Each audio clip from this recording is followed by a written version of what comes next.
Versículo 1.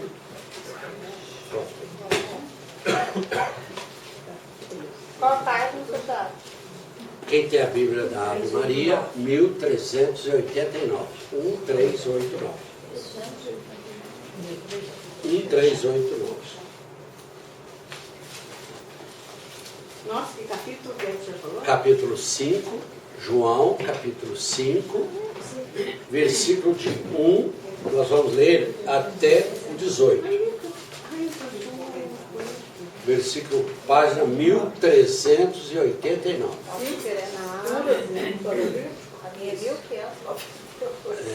É porque depende da tradução, depende da Bíblia, né? Achou? Todo mundo? Achamos. Tá bom. Olha bem.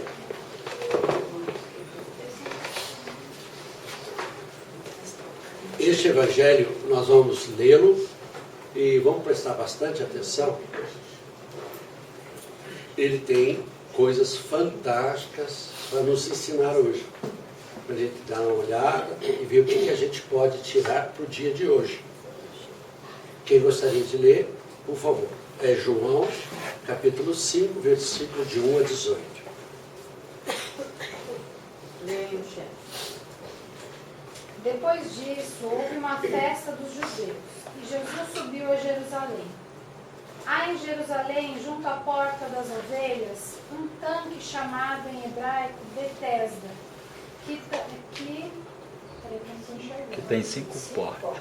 que tem 5 pórticos. Nestes pórticos jazia um grande número de enfermos, de cegos, de coxos e de paralíticos, que esperavam o movimento da água. Pois de tempos em tempos um anjo do Senhor descia ao tanque e a água se punha em movimento. E o primeiro que entrasse no tanque, depois da agitação da água, ficava curado de qualquer doença que tivesse. Estava ali um homem enfermo, havia 38 anos. Vendo-o deitado e sabendo que já havia muito tempo que estava enfermo, perguntou-lhe Jesus: queres ficar curado? O enfermo respondeu-lhe: Senhor, não tenho ninguém que me ponha no tanque quando a água é agitada. Enquanto vou, já outro desceu antes de mim. Ordenou-lhe Jesus: levanta-te, toma o teu leito e anda. No mesmo instante, aquele homem ficou curado. Tomou o seu leito e foi andando. Ora, aquele dia era sábado, e os judeus diziam ao homem curado: é sábado, não te é permitido carregar o teu leito. Respondeu-lhes ele: aquele que me curou disse: toma o teu leito e anda. Perguntaram-lhe eles: quem é o homem que te disse: toma o teu leito e anda? O que havia sido curado, porém, não sabia quem era, porque Jesus se havia retirado da multidão que estava naquele lugar. Mais tarde, Jesus o achou no templo e lhe disse: eis que ficaste são, já não peques, para não te acontecer coisa pior. Aquele homem foi então contar aos judeus que fora Jesus que o havia curado. Por esse motivo, os judeus perseguiam Jesus, porque faziam esses milagres no dia de sábado.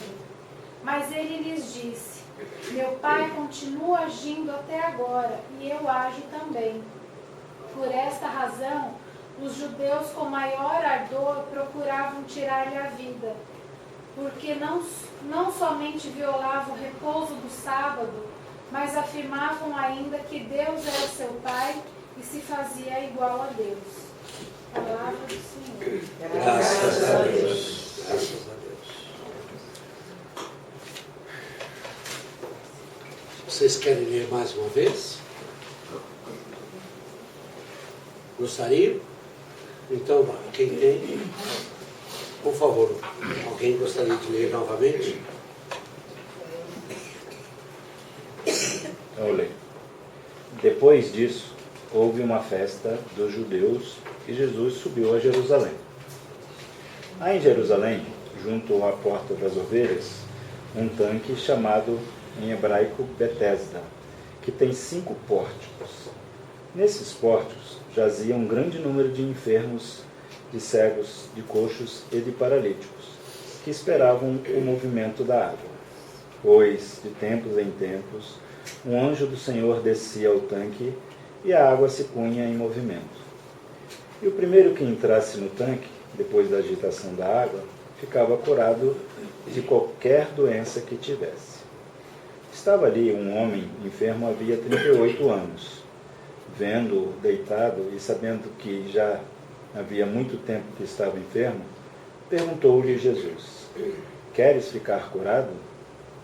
O enfermo respondeu: Senhor, não tenho ninguém que me ponha no tanque quando a água é agitada. Enquanto vou, já outro desceu antes de mim. Ordenou-lhe Jesus: levanta-te, toma o teu leito e anda. No mesmo instante, aquele homem ficou curado, tomou o seu leito e foi andando. Ora, aquele dia era sábado, e os judeus diziam ao homem curado: é sábado, não te é permitido carregar o teu leito. Respondeu-lhes ele: aquele que me curou disse: toma o teu leito e anda. Perguntaram-lhe eles: quem é o homem que te disse: toma o teu leito e anda? O que havia sido curado, porém, não sabia quem era, porque Jesus se havia retirado da multidão que estava naquele lugar. Mais tarde, Jesus achou no templo e lhe disse: eis que ficaste são. Já não peques, para não te acontecer coisa pior. Aquele homem foi então contar aos judeus que fora Jesus quem o havia curado. Por esse motivo, os judeus perseguiam Jesus, porque fazia esses milagres no dia de sábado.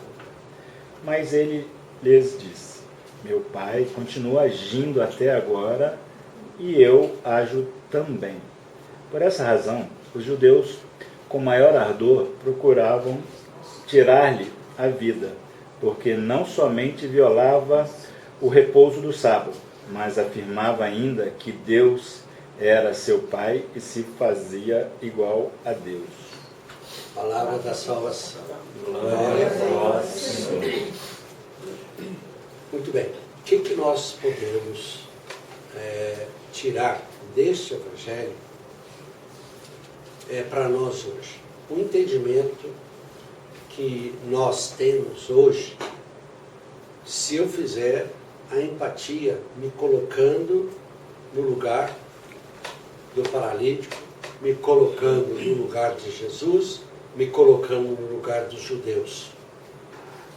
Como é que nós podemos trazer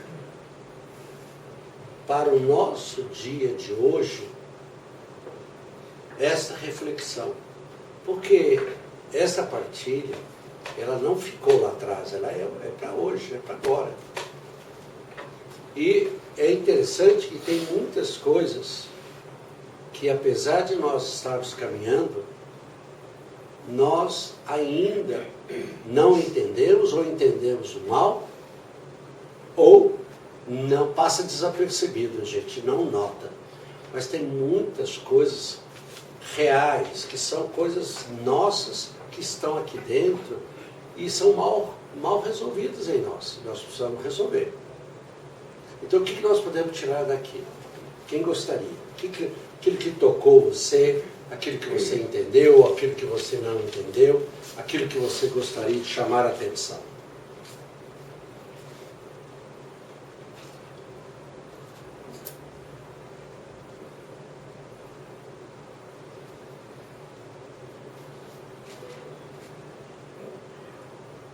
Eu vejo assim, Sr. Jackson, quando fala assim, que o enfermo estava ali há 38 anos, sabe? 38 anos. E estava esperando alguém levar ele lá, né? Estava esperando alguém levar, ele achava que Jesus ia pegá-lo, ia colocar ele lá na fonte. Então, Jesus teve que chamar a atenção dele, né? Se quer ser curado, levanta e anda, né? Então ele teve que tomar essa iniciativa. Não sei se ele ficou acomodado, porque tantos anos assim, e ele ficou acomodado esse tempo todo. É uma colocação, né? Nós vamos tentar esclarecer isso. Porque até então não existe Jesus. Né? Tá. É isso. Até então, ninguém sabe quem é ele. Isso. Nem o paralítico sabe, ninguém dali sabe. É. Tanto é que ele se refere a Jesus como aquele homem. Aquele homem. Então, Porque ele não sabia. ele não sabia. Né? O que mais? O que me tocou assim, que pelo jeito ele era muito sozinho, porque ele não tinha tanto tempo e não tinha ninguém para colocá-lo no tanque. Não tinha ninguém para colocá-lo no tanque. Um amigo, Um amigo, uma alguma pessoa da sua família, Uhum. O que mais? Isso também me chamou a atenção, falar porque ele é um grande desafortunado, ele está lá há 36 anos, ninguém olhou para ele. E no momento que olham para ele, foram depois os fariseus lá que notaram, assim, hoje é sábado, você não pode estar carregando o leito, né? Ele só foi notar ele por causa de uma transgressão de uma lei deles, né? Uhum. É uma pena. E ele ficou lá 36 anos e ninguém estava dando a menor bola. Tá certo. Então ele estava lá e ele só foi notado depois de ter sido curado. O que mais? Eu vejo assim, que ele nem questionou nem nada, ele acreditou e ele obedeceu e né, ele tomou para ele aquela graça, a cura. Uhum. Ele obedeceu. Interessante isso. O que mais? Ele confiou, né?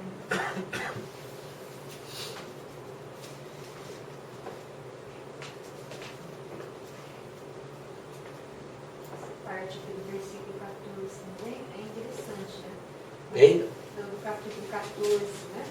O versículo 14, o que tem? Mais tarde, Jesus o achou no templo e lhe disse: eis que ficaste são. Já não peques, para não te acontecer Coisa pior. Aham. O que isso quer dizer? Então, isso é uma coisa que eu tenho curiosidade, assim, tem outros momentos que fala, no caso daquela, né, da Maria Madalena, né, acho que é Madalena, Sei. ela foi apedrejada, já não peques, não volte a pecar. Aqui não está dizendo, não está mostrando nenhuma situação de pecado, assim, pelo menos até aqui eu não entendi nenhuma situação para poder dizer o que ele disse para Madalena, vai e não tornes a pecar, né? Mas o que significa para você isso? Isso me tocou porque eu gostaria de entender. Essa que é a Você verdade. gostaria de entender. Isso que Tá. eu Então não deixa eu... Não vai embora sem entender, tá? Você reclama.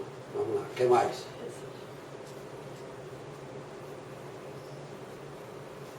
Gente, uma coisa que eu queria que vocês notassem. Nós, para entrarmos nessa história, e para que nós sejamos participantes dessa história, vamos nos colocar no lugar do paralítico. Ok. Primeiro, se vocês notaram, em Betesda tem 5 pórticos. Quem que estava lá nos pórticos? Ah, quem era? Os cegos, os coxos, os paralíticos, os doentes. Então, quem são essas pessoas? Essas pessoas são os marginalizados, são os esquecidos, são aqueles que estão lá para não incomodar ninguém mesmo, é bom que fique lá. Ok? Então esse é um ponto. O que significa eles eram discriminados, colocados à margem da sociedade. Porque se lá tem os doentes, os leprosos, e se nós conhecermos a realidade dos judeus, acreditava-se que a doença era castigo de Deus. E a pergunta é, quem pecou para que ele nascesse cego? Quem pecou para que ele nascesse paralítico? Seus pais?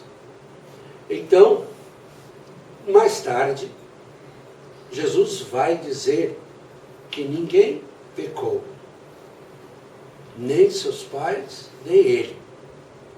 E as coisas acontecem para a glória de Deus. Isso Jesus vai falar no capítulo 9 de João, quando Jesus cura o cego de nascença.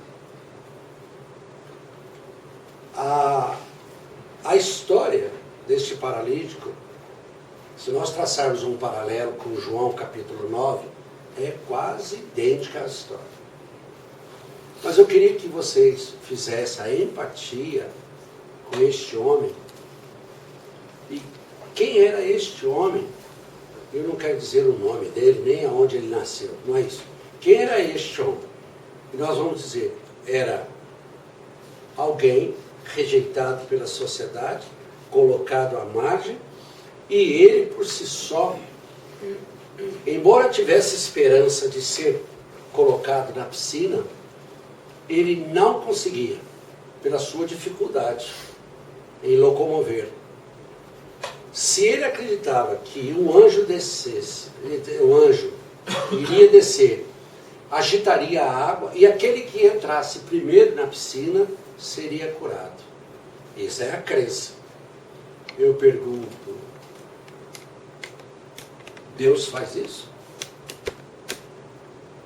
Isso é real? É uma pergunta. É real? Alguém vai descer, vai agitar a água, você cai na água e fica curado? Não, é normal, não. É normal? Não é. Então, esta história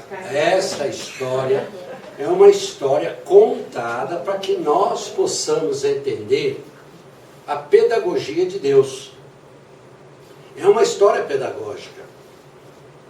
Eu não vou discutir se esse tanque de Betesda, se descia água, se agitava a água e o primeiro que entrasse lá ficava curado. Porque não falou que ninguém que saiu curado de lá. Não falou. Ó, entrou o Tchãozinho aqui, um ano passado, agitou a água e ele era cego, viu. Não falou nada disso. No entanto, a crença era de que, ao entrar na piscina, após a agitação que o anjo causaria, seria curado primeiro. Não é coisa de Deus. Deus não age assim. Então, como é que Deus age? Se Deus não age assim, como que Deus age? Sou eu, ó. Alguém está procurando o telefone. Deixa eu levar, peraí. Só um minutinho.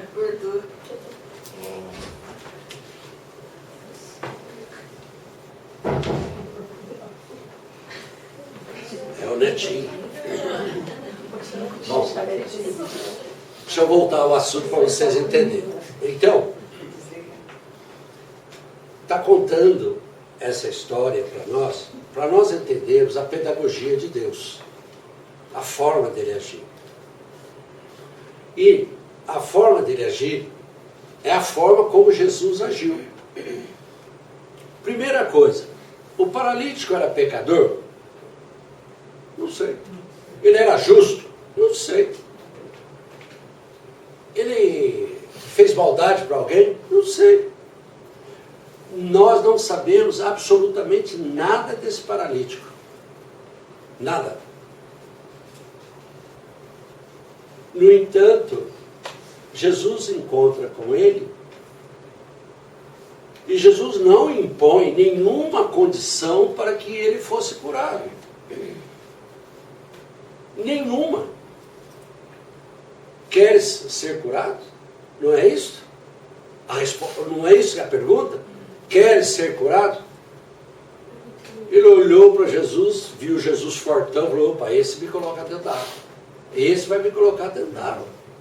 Eu falei, ele deve ter pensado isso, porque jamais ele esperaria que aquele homem que perguntou para ele se ele gostaria de ser curado, iria curá-lo. Ele não tinha sentido, não conhecia Jesus, não sabia quem era Jesus. Jesus não sabia da vida do paralítico. No entanto, Jesus, o termo é ordenar. Jesus não pergunta, Jesus ordena. O que é ordenar? Ordenar é mandar. Não importa se ele é obediente ou não é obediente. Já não tem mais essa componente de obediência. Ok? Quando você é ordenado a fazer alguma coisa, você é obrigado a fazer até contra a sua vontade. Ordenaram você a fazer? Ah, mas eu não queria fazer não, mas me ordenaram, eu fiz. Não é assim? No entanto, Jesus ordena. E ao Jesus ordená-lo aqui, pegasse a sua cama e andasse, ele não tinha outro recurso a não ser andar. Porque agora não era, ele não tinha, eu não quero andar, agora você vai andar. Essa foi a regra. É isso que Jesus fez com ele. Então, para nós aqui hoje, eu pergunto, o encontro com Jesus existe pré-requisito? Você, para encontrar Jesus, você precisa ser bonzinho? Você precisa ter confessado? Você precisa ter comungado? Você precisa não perder nenhuma missa? Você precisa... Então, qual é a condição de encontrar Jesus? É encontrá-lo. A forma como você está não é fundamental no encontro. O fundamental está em depois de você ter encontrado Jesus. Vai e não peques mais. Até aqui, você era homem velho, mulher velha. Daqui para frente, você é homem novo, mulher nova. Eu não te acuso de nada. E Jesus dá a ele o que ele não tinha. Dá a ele a integração na sociedade, recupera um homem que havia sido perdido, que foi quantas vezes maltratado, colocado num segundo plano, ninguém dá bola para ele. Jesus restitui vida a este homem e faz com que ele ande. Vou repetir. O que fica marcado para nós? Marcado para nós fica o encontro com Jesus, é o encontro da morte com a vida, das trevas com a luz, do pecado com a graça, do homem velho para um homem novo, da mulher velha para a mulher nova. Isso fica marcado. Você é paralítico do quê? Das pernas, das mãos? Qual é o membro atrofiado em você? Aí você descobre que você tem 2 pés, 5 dedos em cada um. Você olha para você, você é perfeitinha, perfeitinho.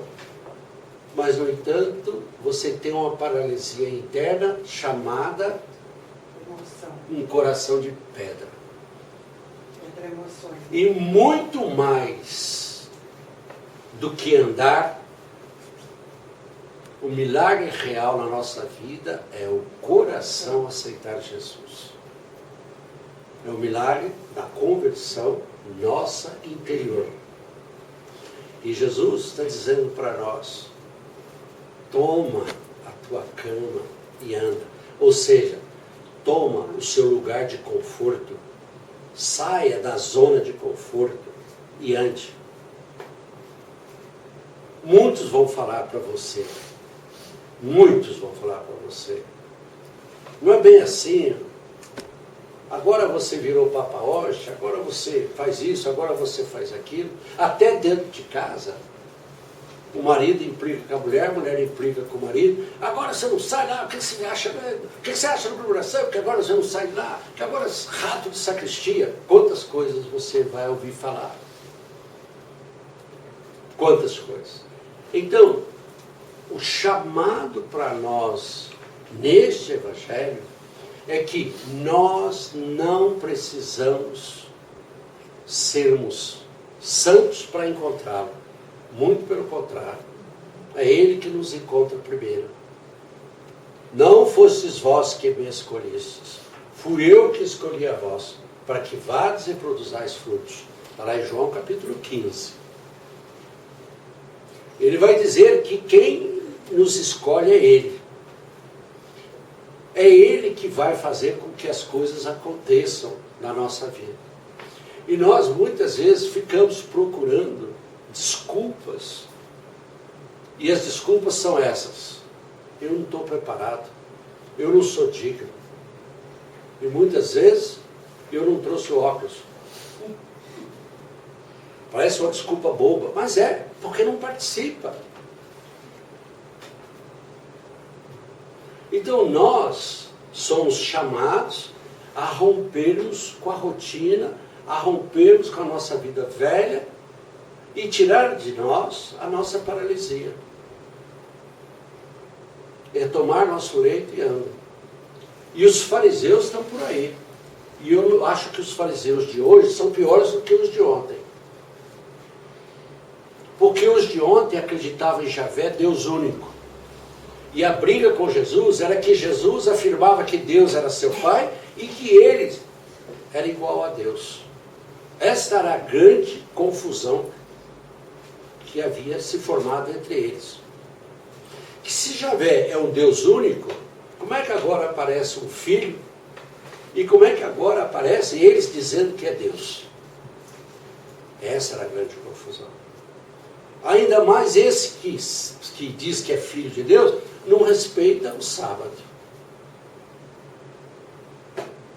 O ato de não respeitar o sábado era uma desculpa que Jesus pega eles mais tarde e vai dizer a eles: se o seu boi cair num buraco, você não tira ele de lá? Tiro. Então, se você trabalha no dia de sábado, o que você está achando ruim? Então, nós temos que buscar o entendimento deste Evangelho, dizendo que cada ação que acontece aqui é uma ação que nós já experimentamos na nossa vida. Com certeza já. Uns mais, outros menos. Qual foi a dúvida dela? Que ela não entendeu? Vai e não peques mais. O que quer dizer isso? Quer dizer eu não te condeno. Você agora está livre. Não, por favor, não se escravize novamente. Você, antes de me encontrar, você estava escrava de uma paralisia.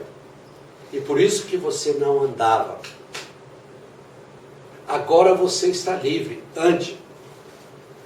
Mas, por favor, não peques para acontecer coisa pior. Qual é a coisa pior que pode acontecer àquele que peca?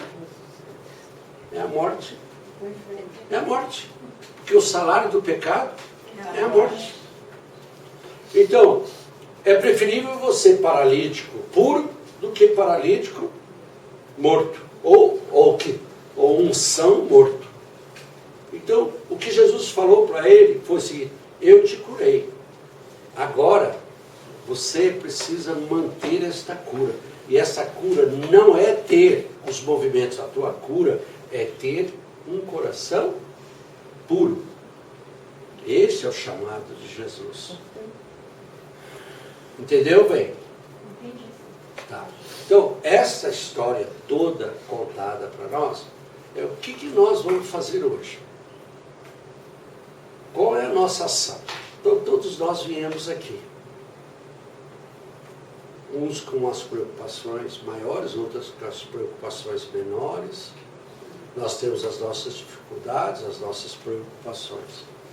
O encontro com Jesus é um encontro pessoal e que nos leva a romper com aquilo que nos escraviza, com aquilo que nos causa hoje constrangimento.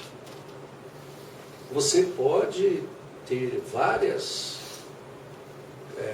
situações em que você se sente tolhida, se sente tolhido, você não tem movimento, não tem reação. No casamento, quando um ganha no grito, ou ganha na agressão física. Então, o que ele está dizendo? Encontre comigo, me procure. Sabe por quê? Porque o seu fardo eu vou ajudá-lo a carregar. Vinde a mim, vós todos, lembram disso? Que estáis sobrecarregados, sob o fardo, eu vos aliviarei. Ele não diz que vai carregar não, hein? Ele diz que eu vos aliviarei. Aceitem a minha doutrina, carreguem as cruzes suas, que são suas, aceitem a minha doutrina e encontrareis o quê? Repouso para vossas almas. Não o repouso para o corpo. O corpo pode estar cansado, mas lá dentro você está em paz. Em paz. Então, eu sempre digo, Deus nos dá paz, mas tira o nosso sossego. Né? Coloca a gente para trabalhar, mas enche a gente de paz. Então, este encontro em Betesda, Jesus dá um exemplo, e o exemplo que Jesus dá é Ele que vai encontrar você. E Ele é tão misericordioso que Ele pergunta a você: você quer ser curado? A resposta é você quem dá. Ninguém pode dar a resposta por você, é pessoal. E Ele está perguntando para nós: você quer ser curado? Essa é a pergunta. E você pode até pensar, do quê? Curado do quê? Eu digo, você sabe do que você precisa ser curado. Eu sei do que precisa ser curado. Cada um aqui sabe daquilo que tem que ser curado. Então, se Ele, Jesus, se propõe a nos encontrar agora, hoje, é importante que a gente responda para Ele. E a resposta nossa, eu vou dizer, não importa. Porque Ele diz, eu te ordeno, toma teu leito, levanta e anda. Então hoje a palavra de ordem é eu te ordeno. Então Ele está hoje ordenando a cada um de nós a sermos novas criaturas. Ao sairmos daqui, você pode decidir, ou eu vou continuar sendo nova criatura, ou eu vou continuar sendo a velha criatura. O paralítico, ele tomou o leito dele e andou. E quando questionado, ele disse, aquele homem me mandou andar. E eu estou andando, porque foi ele que me curou. Então nós, ao sairmos daqui, nós vamos estar curados, porque Ele vai fazer e Ele fez a parte dele. O paralítico fez a parte dele, tomou o leito e andou. Nós temos que tomar aquilo que Deus nos dá e vamos caminhar e vamos andar. Você vai continuar tendo o mesmo nariz, a mesma orelha, os mesmos olhos, o mesmo cabelo. Mas lá dentro, você mudou. Não é porque você quis mudar hoje, não. Hoje é um dia especial. Hoje foi Ele que quis curar você. Foi Ele que quis nos curar. É esta atitude evangélica que nós vamos assumir para nós hoje. E ao fechar os nossos olhos, nós vamos encontrá-lo. E vamos ouvi-lo. E não vamos ouvi-lo falar baixinho, não. Ele vai gritar nos nossos ouvidos. queres ser curado? E a gente vai dizer para ele, não tem ninguém que me coloca na piscina? Não é a resposta. A resposta é, eu quero. Por quê? O paralítico não conhecia Jesus, mas nós conhecemos. Olha a diferença que é. Ele ignorava o poder daquele homem, daquele Deus. Nós conhecemos. E apesar de nós conhecermos este homem, Deus, nós não damos a ele crédito quando ele fala conosco ou quando ele nos indica o caminho para que nós sejamos felizes. E a gente vai trilhando outros caminhos. Então, aquele homem, na ignorância, foi curado. Nós, no conhecimento, somos condenados, porque não fazemos a vontade do Pai. Então a nossa situação é muito pior do que o paralítico. Porque nós não podemos dizer que não sabíamos, não sei quem Jesus é, porque nós sabemos. E por sabermos quem é Jesus, nós temos que esperar que o nosso encontro com Ele seja um encontro eficaz, aonde nos vai proporcionar sermos melhores e nós seremos sinais, prodígios e milagres. Quantas vezes eu vou repetir isso para vocês? A vida inteira.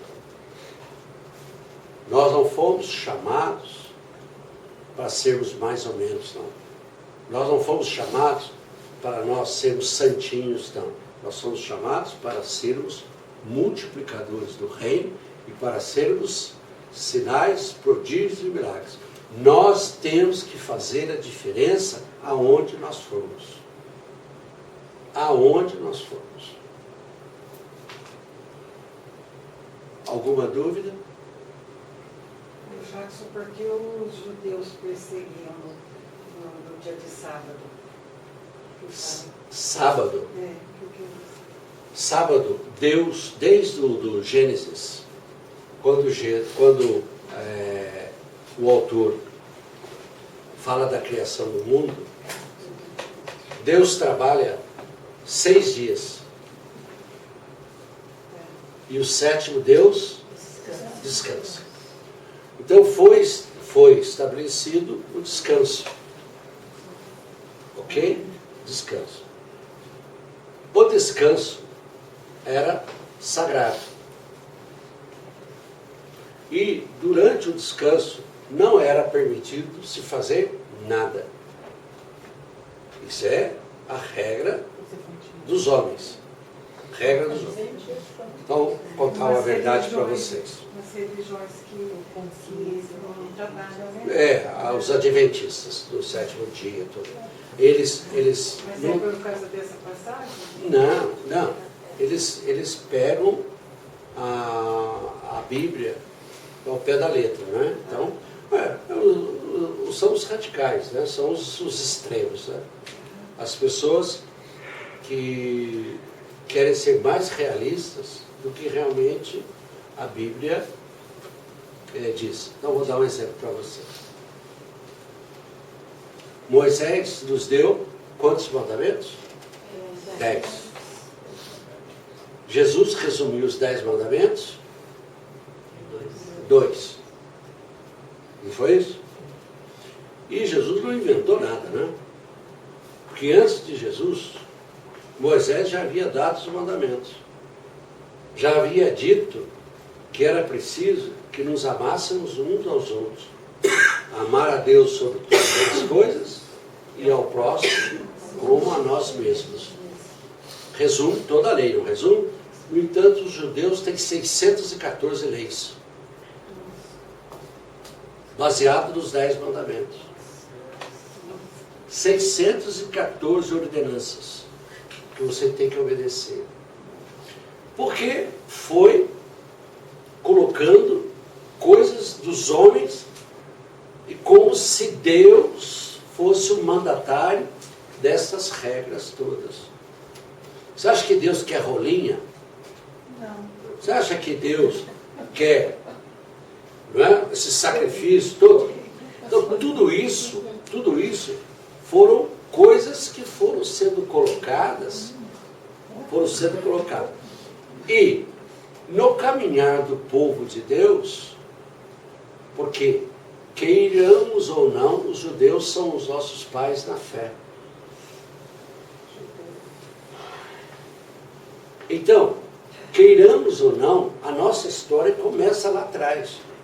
Mas hoje nós temos coisas que nós não podemos dar crédito, porque o novo substituiu o velho.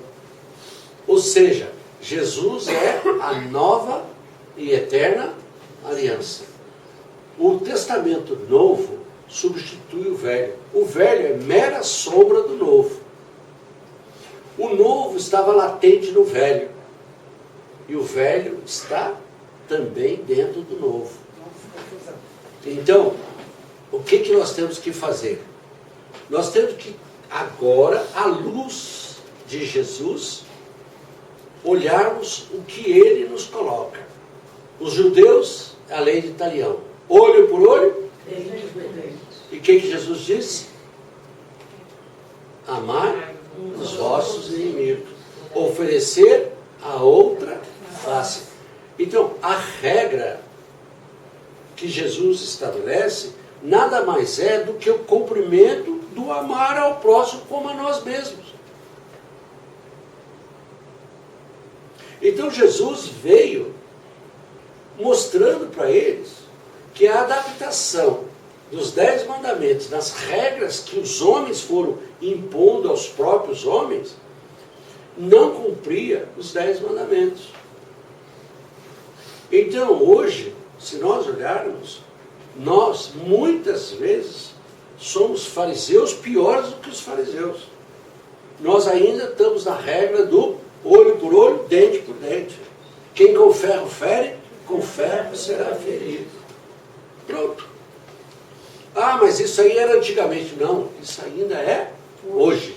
E muitas vezes irmãos brigam com irmãos por questão de herança, vingança e outras coisas mais. Então nós que deveríamos amar, nós não somos testemunhas deste amor. É por isso que nós não multiplicamos o Evangelho. É por isso que o reino de Deus não acontece. Porque o reino de Deus, queiramos ou não, somos nós. E o reino de Deus está em nós. E quando nós não somos o reino de Deus, nós somos o reino de quem? Do maligno, do encardido lá. Não é verdade? Então, a escolha nossa é muito séria.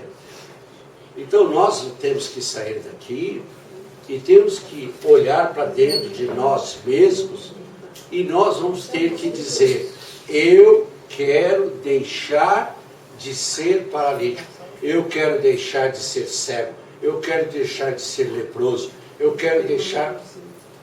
Gente, você escolhe.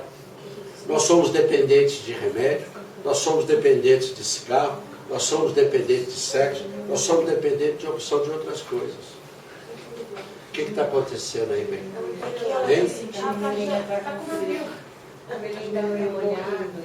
Você quer diminuir? Ela ia buscar o capuz. Aí eu não quero pegar a música, fala, carta. Não, meu amor, já está R$23.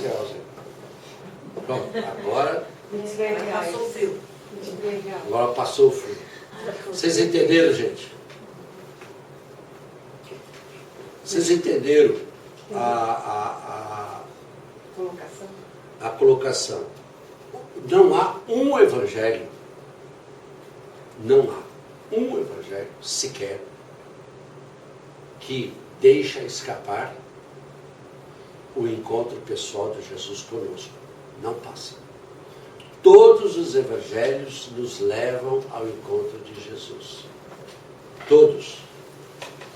E a gente tem livre-arbítrio, né? Todos. Escolha. Todos. Então nós, muitas vezes, ignoramos mesmo. Porque não nos ensinaram, não abriram os nossos olhos, não abriram as nossas mentes, e nós temos coisas erradas que nós assumimos como verdades, e maus pensamentos, maus ensinamentos. Mas na medida em que nós temos esclarecimento das coisas, vai se complicando do nosso lado. Eu não sei se vocês se lembram, eu já disse isso para vocês. Nós temos uma fase na nossa vida que nós chamamos a fase da incerteza. Estão lembrados disso? A incerteza é, nós não sabemos o que acontece conosco, é providencial ou não é, se eu quero, se eu não quero, se eu mereço ou não mereço, quero nem saber. Não? Meu pai batia, eu bato também. Meu pai agredia, eu agrido também. Bateu em mim, eu bato também. Feriu, né? Vingança. Tudo. Então, eu vivia nessa fase. De repente, eu pergunto para mim mesmo, é preciso que eu faça essas coisas? Será que não tem um jeito melhor de eu me relacionar com as pessoas? Será que não tem um jeito melhor de eu ter sucesso? Aí você passa para a fase da incerteza, para o despertar. E começa a questionar. Quando você começa a se questionar, você começa a querer respostas. E algumas satisfazem você, outras não. E você vai buscar as respostas daquilo que você tem dúvida. E aí é a fase do esclarecimento, onde você vai ter alguém que vai lhe abrir os olhos, alguém que vai fazer você mudar de rumo, alguém que vai colocar você no lugar certo. Esta fase do esclarecimento vai te levar à última fase, que é a fase da sabedoria. Por isso que a gente vem aqui. Isso. A fase da sabedoria não significa que ela é permanente. Porque você pode sair da sabedoria e ir para a incerteza num piscar de olhos. Como? Pô, eu acabei de comungar. Você está com Deus no coração. Então, você é um só com Ele. Você sai do estacionamento, já quebra o pau lá no trânsito. Todo mundo briga. Você saiu da sabedoria e foi para a ignorância. Ou seja, você saiu de Deus para o seu eu. Você reduziu Deus à sua dimensão. Você foi incapaz de preservar Deus dentro do seu coração. Então, a fase em que você está, eu não sei. O importante é nós nos colocarmos na fase de sabedoria e ali permanecermos o melhor tempo, ou o maior tempo possível. Porque na medida em que eu saio da sabedoria, eu vou sempre para uma fase onde eu tenho que tentar vencê-la. Então, a fase da sabedoria é a fase onde Deus habita em você. Onde você pode dizer, tu sabes que eu te amo. Olha para ele e diz, tu sabes que eu te amo. Mas tu sabes que eu te amo muitas vezes é fingido, é hipócrita. E ele fala assim, você não me ama não. Se você me amasse, você não faz as coisas que você faz. Aí ele fala, é verdade. Então, durante o dia inteirinho, tirando a noite que você dorme, você tem que buscar, Tem que se policiar, né? buscar a convivência com Jesus. E quem nos dá a fase de sabedoria é o Espírito Santo. Amém. É Ele que faz com que nós vamos adquirindo, não é? Sabedoria e vamos permanecendo cada vez mais nesse estágio. Entendeu? Cada vez mais você consegue ser mais paciente, você grita menos, você mente menos. Então a gente vai realmente fazendo com que o meu eu seja disciplinado. E a coisa mais interessante é que muitas vezes nós temos comportamentos e os nossos comportamentos são exemplares, porque os outros estão enxergando. Na medida em que não existe o outro me policiando, o outro me enxergando, eu adoto outros procedimentos. Eu não sou o mesmo. Então, eu, Jackson, respeito os irmãos que me veem.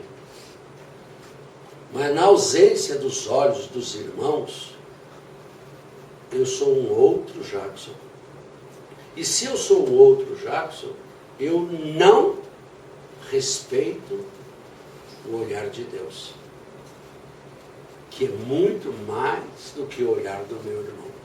Então eu não faço a coisa errada porque o meu irmão está vendo. Não, eu não faço errado, é porque Deus está vendo. E no entanto a gente coloca Deus até nessa situação em segundo lugar. Eu não faço errado porque você está me vendo. Mas assim que você cruzou a esquina, eu volto a ser um homem velho. Então eu te agrado, mas não agrado a Deus.